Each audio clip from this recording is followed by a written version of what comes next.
This is a tutorial on how to make those wax-covered squishies. So first we have our squishies. So I just got these from Amazon. It's like a 30 pack. So you want to make sure that they're ones that like really squish, because that is how you're going to get like the best wax cracking on them.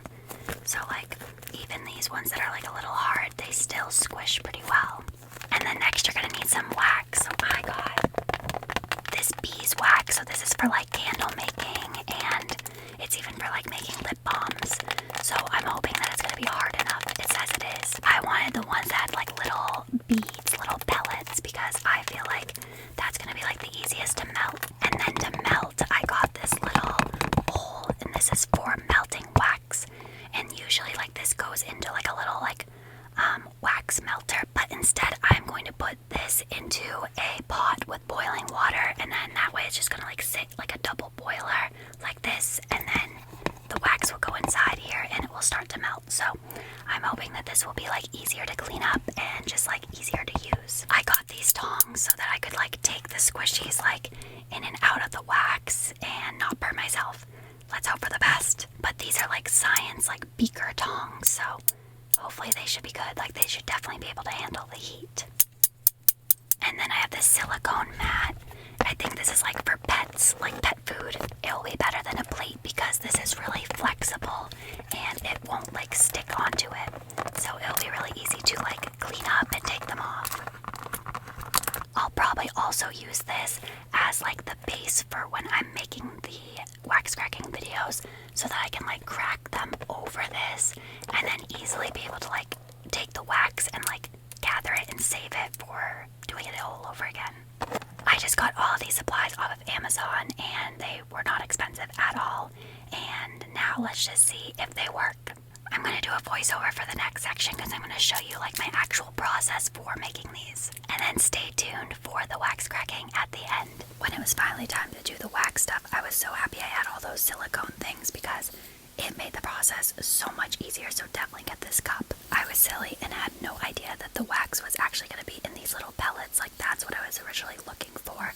But the package was like so vacuum sealed, it looked flat, so I thought they were in chunks. When doing the water in the pan for the double boil, it's really important only to fill it up a little bit, because once you put the silicone cup in, it's going to rise up and you don't want it to overspill. Once it looked like the wax was starting to melt, I made sure to keep mixing it because I wanted to make all the melted wax like go over the not melted wax to help it melt faster.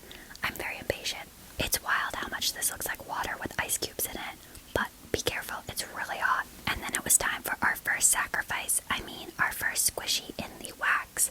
I didn't know what this was going to be like, so I just dunked it in and just kept stirring it for a little bit just to make sure that it was fully covered. But spoiler alert, this didn't work as I was expecting, because I thought it was just going to be like immediately covered in wax and like be crackable, but the layer wasn't really layering. So I quickly realized that I was going to need to do multiple. The same thing happened with this unicorn. The wax was just like too hot, too liquidy, and one layer is definitely not enough. So it was time for the other squishies to go back in for round 2. This time I was seeing my vision become a reality. I could see the layers like starting to stick a little bit more with the wax. So I was like really in there mixing it up. You don't need to do it this much. I don't know, I was overdoing it. But I put it on the silicone, let it dry, and finally you can see some layering. So back in again, this poor chick was just getting like absolutely drowned in the wax. But now look, this was layer 3, and we're finally seeing the wax like turn white on it and really get that final layer that I wanted. Okay, so if you're like really impatient and you don't want to do 3 layers, you also could just wait for the wax to really start to dry and then just like dunk the thing in there, and it will get like this really thick goopy wax layer on it, and it like kind of does the same job. But I think that the wax cracks better like for ASMR when you do multiple layers instead of just like one big thick layer. But like it's really up to you. Like they all sound good in the end.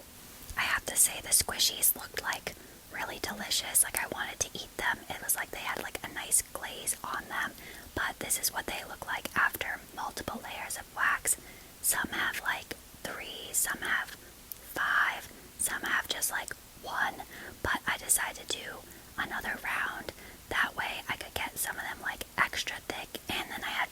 more squishies to do from scratch. My biggest tip is that wax sticks to wax, so as long as there's like 1 or 2 layers of wax already on it, all the other wax is going to stick to it even if it's really liquidy. Now let's see how these turned out.